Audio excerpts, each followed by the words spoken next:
Welcome back to Voice of Compassion. Have you ever noticed how heavy a thought can be? Sometimes, long after a difficult moment has passed, we still feel the weight of it pressing down on our chests. We replay it, we argue with it, we carry it. Today, on Voice of Compassion, we walk a muddy road with two monks. One is old and calm, the other is young and strict. They will face a rushing river, a forbidden choice, and a silent journey that teaches a powerful lesson about what we choose to hold on to. Take a deep breath, let your shoulders drop, and let's step into the story of The Heavy Load. Story 3, The Heavy Load, Part 1, The Journey, the Rain, and Meeting the Woman. Introduction, The Road in the Rain. Rain fell without hurry. Not like a storm, not like anger, but like a steady hand tapping the world again and again. The sky was a deep grey blanket. The clouds hung low, so low they seemed to touch the hills. The trees along the road were dark and wet, their leaves shining like small mirrors. Two monks walked along a muddy path. Their sandals sank slightly with each step. Mud pulled at their feet, as if the road did not want to let them go. Water gathered in shallow holes, and every few steps there was the quiet sound of splashing. Ahead, the road curved through a field of tall grass. The grass bent under the rain, heavy with drops. The air smelled of wet soil, old wood, and river stone. There was no village nearby, no warm house, no dry roof, only the long road and the sound of travel. The first monk walked in front. He was older, perhaps in his 60s. His robe was darkened by rain, clinging lightly to his arms. His head was shaved, and his face looked calm, even tired in a peaceful way, like someone who had met many hard days and no longer feared them. This was Monk A. His name was not important. The way he walked was important. Slow, steady, patient. Behind him walked a younger monk. He was tall and thin. His robe was also wet, but he kept pulling it away from the mud, lifting the cloth with sharp movements. His face held tension. His eyebrows were drawn together as if the rain itself had insulted him. This was Monk B. He had been training for many years, and he took his rules very seriously. Too seriously, sometimes. He did not speak, but inside his mind, words kept moving. This road is dirty. This rain is unfair. We should have stayed at the last temple. Why must we travel like this? The older monk, Monk A, did not complain. He simply walked step by step, breathing quietly. Monk B watched him from behind. How can he be so calm? Monk B thought. Does he not care about comfort? Does he not notice the mud? A small frustration rose in Monk B's chest, but he swallowed it. A monk should not complain. A monk should endure. Still, his jaw tightened. They had been traveling for hours. Their shoulders ached from the weight of their simple bags.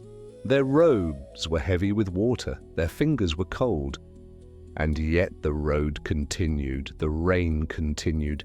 And in the distance a river began to speak. At first it was only a faint sound like faraway wind. Then it grew louder, a rushing voice, a restless sound of water moving fast over stone. The path turned again, and the river appeared, wide, grey, strong. Rain hit the surface, making countless small circles that disappeared at once. The river did not look gentle today. It looked hungry. It moved quickly, pulling branches and leaves along with it. Foam gathered around rocks, white against dark water. There was a simple crossing point, no bridge, only stepping stones. But the stones were almost covered. Water splashed over them in a thin, slippery sheet. Monk A stopped at the riverbank and looked quietly. Monk B stepped beside him, breathing hard. "This is dangerous," Monk B said at last. His voice sounded sharp in the rain. Monk A nodded. "Yes," he said simply. Monk B stared at the water with worry and annoyance. "We should not cross," Monk B said. "It is not safe." Monk A kept his eyes on the river. "We will wait and see," he replied. Monk B wanted to argue. "Waiting means losing time. We have duties. We have a schedule." But he held his tongue. The rain softened for a moment, then returned. The river remained loud. Then, through the rain and the mist, they saw someone on the path, a figure walking carefully toward the riverbank. As the figure came closer, it became clear. It was a young woman. She wore a simple traveling dress, now dark with rain. A cloth shawl was wrapped tightly around her shoulders, but it was soaked through. Her hair clung to her cheeks. Her hands held a small basket close to her chest. She stopped a few steps away from the monks, looking at the river. Her eyes widened. She took one step toward the stones, then stopped. The water rushed over them like a warning. She looked left and right, as if hoping for a bridge that was not there. Then she looked at the monks. There was fear in her face, but also the quiet strength of someone who has no choice but to keep moving. "Honored monks," she said, bowing her head slightly. "I need to cross." Her voice was soft, almost lost under the river's sound. Monk B's body stiffened immediately. A woman. He felt a sudden tightness in his chest. Monks were taught strict rules. Do not touch, do not get close, do not create trouble for the mind. Monk B took a small step back, almost without thinking. Monk A looked at the woman calmly. "The river is strong today," Monk A said. "Yes," the woman replied. Her lips trembled from cold. "But I must reach the next village before night. I am alone." She glanced at the sky. Grey, heavy, endless. "My father is sick," she added quietly. "I am bringing medicine." Monk B looked away. Rules are rules, he told himself. Compassion must have boundaries. Yet something in the woman's voice, the way she said "alone," made even the rain feel colder. The woman stepped closer to the riverbank and looked down again. The stones were slippery. The current was fast. One mistake could pull her under. She pressed her basket closer as if it was the only warm thing she had. Monk A watched her, silent. Monk B's mind began to race. If she falls, it will be terrible. But it is not our role. We are monks. We cannot touch her. We cannot carry her. We must stay pure. He felt his throat tighten with discomfort. The woman's eyes flicked to Monk A, then to Monk B. She did not beg. She did not cry. But her silence was its own question. Monk A took a slow breath. He looked at the stones, then he looked at the woman. And in his face there was no struggle, only a simple decision forming quietly. Like dawn behind clouds, Monk B noticed. His heart started beating faster. No, Monk B thought. He will not. Monk A stepped forward. Monk B opened his mouth, ready to stop him, but the sound of the river filled the air. The rain fell on their shoulders, and the woman stood there, trembling, waiting. Monk A spoke softly. "Hold your basket firmly," he said. The woman blinked. Yes," she whispered. Monk A bent slightly as if preparing to lift something. Monk B's eyes widened. This is wrong, Monk B thought. Panic rising. This breaks the rule. Monk B felt the words climbing up in his chest, but he did not speak. Not yet. Because something about Monk A was so calm, so natural, that it made Monk B hesitate just for a breath. And that breath was the beginning of everything that would happen next. Story 3, The Heavy Load. Part 2, Crossing the River, plus the silent walk afterward. Crossing the river, Monk A stepped closer to the woman. He did not rush. He did not look afraid of the river. He simply moved as if he was doing something ordinary, like closing a window when wind comes in. "Hold your basket," he said again, gently. "Hold it high."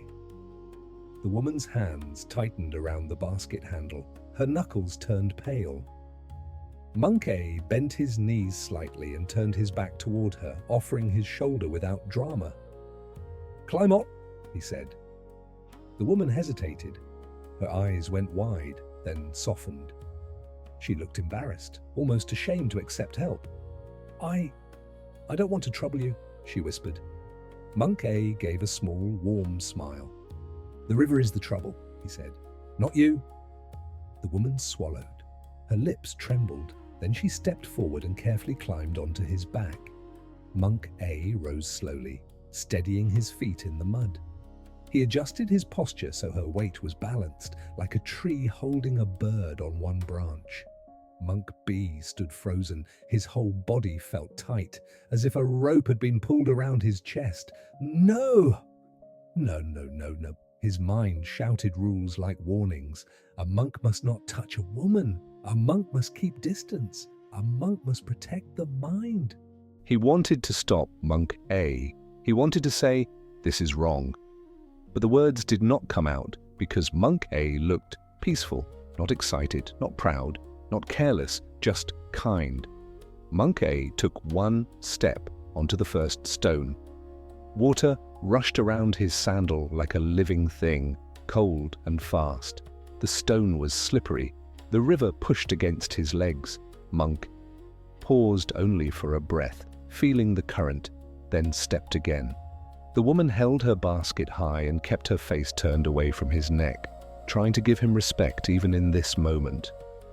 Rain fell on both of them. The river roared as if it wanted to scare them back. Monk B watched, his stomach twisting. If he slips, Monk B thought, she will fall. If she falls, she could die. If she dies, it will be our fault. And if she does not die, we still break the rule. Monk B's eyes darted from stone to stone. Monk A moved carefully, choosing each step with quiet attention. His breath stayed slow. Step. Pause. Step. Water splashed up his robe, darkening the cloth even more. Monk B felt his own breath become sharp and shallow, like he was the one crossing. And in his mind, the river became something else. It became danger. It became temptation. It became sin. But Monk A's face held none of that. Only focus, only compassion. At the middle stones, the current was stronger. Monk A leaned forward slightly, firming his balance. The woman's hands tightened around the basket again. For a moment, Monk B saw her fear clearly, pure and human. Not a woman, not an object of rules, just a person trying not to drown. Monk A reached the last stone. Then the muddy bank. He stepped onto solid ground and stood still for a second, letting the woman's body relax. Then he lowered himself gently so she could step down. The woman slid off his back and stood on her own feet. She bowed deeply. "Thank you," she whispered. Her voice broke a little. Monk A returned the bow. "Go safely," he said. The woman hugged her basket to her chest and turned to leave. She took a few steps, then stopped, as if she wanted to say more, but perhaps she felt words were too small. So she bowed once more and walked away into the rain. Monk A watched her until she disappeared around the bend of the path. Then he turned back toward the river. Monk B was still standing on the first bank, rigid like a statue. Monk A stepped onto the stones again and crossed back alone. This time, the crossing looked easier. Not because the river changed, but because Monk A's mind was clear. When he reached Monk B, he did not explain. He did not defend himself. He only said, softly, "Now we cross." Monk B's mouth was dry. He nodded once, stiffly, and stepped onto the stones behind Monk A. They crossed together, careful and silent. When they reached the other side, the rain kept falling as if nothing important had happened. But inside Monk B, something was pounding hard. The silent walk they walked on. The road became narrower. The mud grew deeper. A wheel track filled with water made a long, dark line down the center of the path. Sometimes, Monk B's sandals sank so far that the mud almost swallowed it. He should have been thinking about his feet, but he was thinking about the river. He was thinking about Monk A's arms, steady and close. He was thinking about the woman's body on Monk A's back. He was thinking about rules. And the more he thought, the heavier his mind became. Monk A walked as he always did, slow, steady, with a quiet breath. His robe still dripped water. His hairless head shone with rain. His face remained calm, like a lantern, protected from wind. Monk B walked behind him, his thoughts like stones in a bag. How could he do that? How could he touch her? Is he not afraid? Does he think rules are nothing? The rain tapped on leaves. The road sucked at their sandals. The river sound faded behind them, but it stayed loud inside Monk B. They passed a fallen branch half covered in mud. Monk A stepped around it without looking upset. Monk B kicked it slightly by accident and felt irritation flare.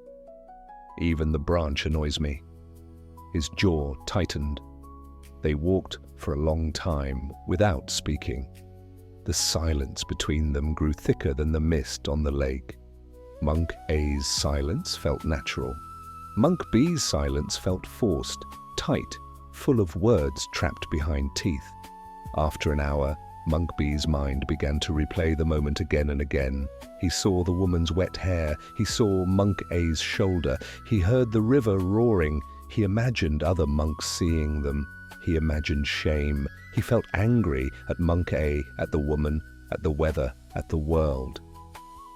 And under the anger, something else. Confusion. Because deep inside, Monk B also knew Monk A saved her. No one died. No one suffered. A sick father might receive medicine in time, and still, Monk B could not relax. He felt like he was carrying something on his own back now, something invisible, but heavy. They walked another mile. Rainwater ran down Monk B's nose and into his mouth. He tasted salt. He tasted frustration. Finally, the road opened into a small stretch of forest, where trees offered a little cover. The rain softened into smaller drops. They stopped beneath a wide branch for a moment. Monk A adjusted his bag strap and looked ahead. Monk B could not hold it anymore. His voice came out sharp, like a sudden crack in quiet wood. "Why did you do that?" Monk A turned slowly. His eyes were calm.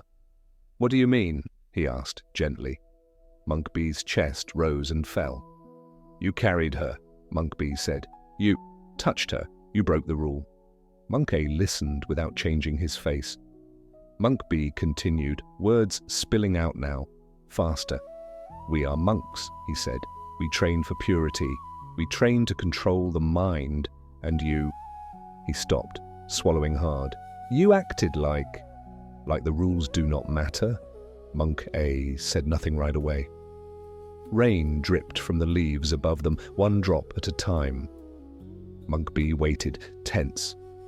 Monk A's voice, when it came, was soft. "We were at a river," he said. "A person could not cross." Monk B's eyes narrowed. "But..." Monk A lifted one hand slightly, not to stop Monk B, but to slow the moment. He looked at Monk B's face as if he could see the storm inside him.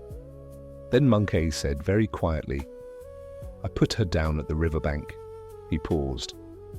"And yet..." His eyes stayed gentle. "You are still carrying her." Story 3, The Heavy Load. Part 3, The Conversation, plus conclusion, reflection. The conversation. Monk B stood under the branch, speechless. Rain dripped from the leaves, slow and steady. Some drops landed on his robe and made dark circles. Others fell into the mud and vanished. "I put her down at the riverbank," Monk A repeated, softly. "And yet, you are still carrying her." For a moment, Monk B did not understand. He wanted to answer quickly to defend himself. "I'm not carrying her," he almost said. "I'm carrying the rule. I'm carrying discipline. I'm carrying what is right." But as he opened his mouth, no strong words came out, because Monk A's eyes were not attacking him. They were not proud. They were simply clear. Monk B felt heat in his face, not anger now, but something closer to embarrassment, something closer to being seen. He looked away. His gaze fell on the road, on the mud, on the water, moving through small grooves. Inside him, thoughts kept fighting. If we break rules, what are we? If we touch the world, we become dirty. If we allow one moment, we allow many. Monk B swallowed and forced himself to speak. "But it was wrong," he said, quieter now. "We are taught to avoid contact, to avoid attachment." Monk A nodded once, slowly, as if he respected the question. "Yes," Monk A said, "we are taught to avoid attachment." He paused. "Tell me, brother," Monk A continued gently, "what attachment did you see in me?" Monk B blinked. He did not know how to answer. He had seen a body on a back. He had seen a rule broken, but attachment? Monk A's face had been calm. Monk A's breath had been steady. Monk A had not looked at the woman with desire. He had not followed her with his eyes like hunger. He had helped, then let go. Monk B's throat tightened. I don't know, Monk B admitted. Monk A stepped slightly closer, but his posture stayed relaxed, open. When the woman asked for help, Monk A said, "I felt her fear. I heard the river. I saw the stones." He lifted his palm and held it out like he was holding something invisible. "In that moment," he said, "the only question was, can this person cross safely?" Monk B stared at Monk A's hand. The rain continued to whisper. Monk A lowered his hand. "After she crossed," Monk A said, "she walked away. And my mind walked on too." He touched his own chest lightly. "But you," he said, "your mind stayed at the river." Monk B's chest felt tight, like a locked door. He tried to explain, but his words sounded weak. "I was protecting the practice," he said. Monk A nodded again, calm and patient. "Yes," he said. "And perhaps you also wanted to protect something else." Monk B looked up quickly. "What?" Monk A's voice was almost a whisper now, kind and careful. "Your image of being pure," he said. "Your fear of being judged. Your need to be right." Those words landed gently, and still they shook Monk B, because they felt true. Monk B felt his stomach turn. He remembered how fast his mind judged the woman, danger, wrong. He remembered how quickly he judged Monk A. He broke the rule. He failed. He is careless. And then he remembered something deeper. He had not been worried only about the woman. He had been worried about himself, about what it meant, about what others might think, about what it should look like. Monk B's shoulders dropped a little without him choosing. A tired sigh escaped his lips. Monk A watched him with quiet compassion. "We do not train to become stone," Monk A said softly. "We train to become free." Monk B's eyes grew wet, mixing with rain. "I thought the rule would keep me safe," Monk B whispered. "But I feel heavy." Monk A smiled gently. "Yes," he said, "because you carried something for miles." Monk B looked down at his own hands. They were empty, yet he felt the weight in his chest. Monk A pointed to the road ahead. "Let us walk," he said, "but this time, walk here." He tapped lightly near his own heart. Monk B nodded. They stepped back onto the muddy path. The rain was still there. The road was still difficult, but something inside Monk B had shifted, not fully, not perfectly, but enough for one breath to feel lighter. They walked in silence again. Yet the silence was different now. It was not tight, it was open. And for the first time, Monk B heard something under the rain, the sound of his own footsteps, the sound of his own breath, the sound of the present moment holding him quietly. Conclusion, reflection. And now, dear listener, maybe you know this heavy load too. Something happens, small or big, a conversation, a mistake, a moment that surprises you. And even after it ends, your mind keeps carrying it. You carry it into the next hour, into the next day, into the next week.